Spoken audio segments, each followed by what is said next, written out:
Lamberg Safsings Night Cream, det är ju en produkt som vi är väldigt stolta över. Ni vet, på natten, det är då egentligen all den här magin händer. Det är då man reparerar, det är då kroppen jobbar som mest. Alltså vi vilar, men alla organ jobbar som mest och huden är vårt största organ. Så att då vill man ju ha någonting som är ganska aktivt. Och vår nattkräm innehåller retinol.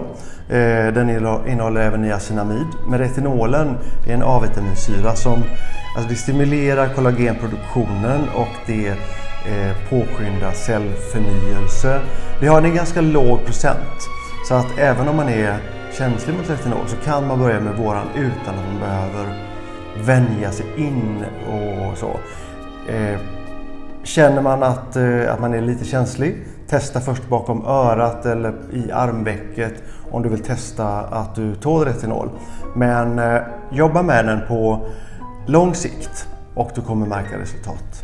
Ja, och detta är en produkt som vi rekommenderar för både män och kvinnor från 20-25 år och uppåt, och den används på natten.